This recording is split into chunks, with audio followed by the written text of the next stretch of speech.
Hello, citizens of Gotham. My name is Graham Elwood, and you are watching The Political Vigilante, now with more Bitcoin.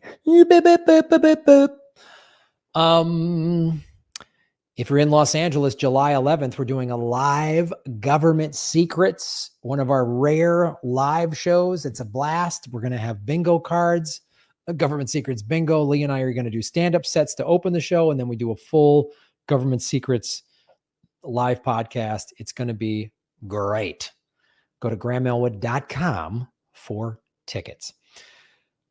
Well, I mean, Joe Biden's cognitive decline was obvious during the 2019 primary and debates. And I was like, he's not fit to run. And Bernie was the front runner, and the Democratic Party just did everything they could to crush Bernie. And now this is what we got. Bernie in interviews still seems very sharp. If Bernie was the president and he was demonstrating cognitive decline, I would want Bernie to step down too. Bernie is speaking out against Israel's genocide. Good for Bernie. But then he's still wanting everyone to support Joe Biden. Like, this is just, here it is. This is posted by Kshama Sawant, a Democratic socialist in Seattle. Bernie Sanders is shilling for Biden even when some establishment Democrats aren't. Shockingly, Bernie says you're voting for somebody on policy who is going to improve your life. He hasn't improved my life. And don't give me this, oh, he needs the second term to get things done. Has Bernie talked to any of the millions of workers fed up with barely being able to pay rent? This is why I like Kshama Sawant. She also called out, this was called out by Rania Kalik, who we've had on this show. This is AOC. Spoken to the president over the weekend. I have spoken with him extensively. He made clear then, and he has made clear since, that he is in this race. The matter is closed. He had reiterated that this morning. He has reiterated that to the public. Joe Biden is our nominee. He is not leaving this matter. I have spoken to the president over the weekend. I have spoken with him extensively. He made clear then, and he has made clear since, that he is in this race. The matter is closed. He had reiterated that this morning. He has reiterated that to the public. Joe Biden is our nominee. He is not leaving this matter. This is like, I can't help but think back to when she won in 2018, and I was like, we had such hope. You know, her and the squad there, and she was, remember when she got sworn in January of 2019, and during the freshman Congress orientation was live tweeting like, all we are listening to lobbyists. How come we're not talking to labor groups? Like, she was calling out the Democratic Party. Remember when she called out Pelosi on Twitter and they got into a fight, and then they brought her in and said, you better play ball or you're done.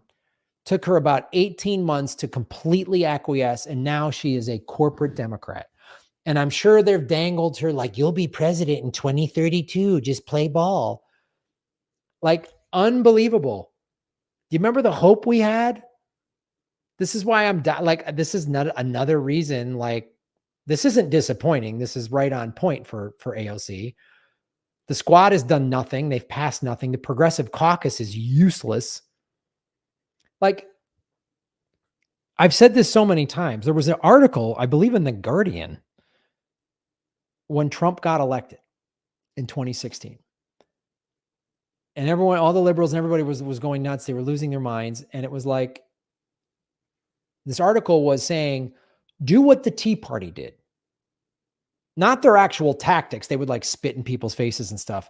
But their strategy, the Tea Party did not go after Democrats. The Tea Party went after Republicans and said, you better play ball or we are voting you out of office. And they terrified the Republican Party. Progressives won't do that. Progressives, at the end of the day, the progressives in the Democratic Party will buckle and fold, and we better vote for Joe Biden because Trump's a fascist. Yes, Trump is a fascist, and so is Joe Biden. I mean, where was everybody in May when college students were, right? I point out my window to where UCLA is near me. When college students were protesting to end a genocide, and who And these big universities with their endowments and the cops beat the crap out of these kids. And at UCLA, they were attacked by this like pro-Israel nut jobs that were violent, and the cops didn't protect them.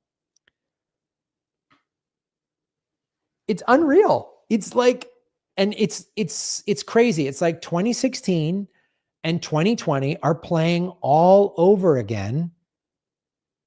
And I've got to watch like comedians that I know, these Gen X liberals, most of them white, like white liberals are they just let this happen. They just keep letting, and then we got to vote Joe Biden. And I see like comedians with big followings, but they're wealthy.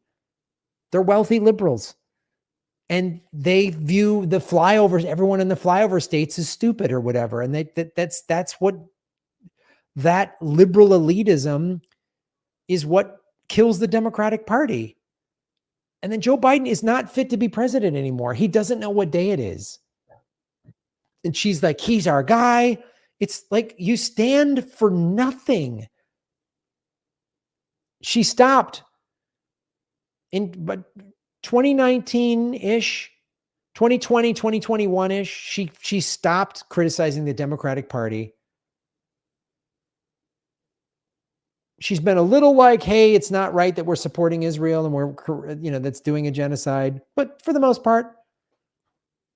And it's going to be this, just vote for Joe Biden, vote blue again. This time because we gotta, the second term is when I've heard this. I heard this on Obama's second term. Why didn't he get more done in the first term? Why he needs the second term to really, okay.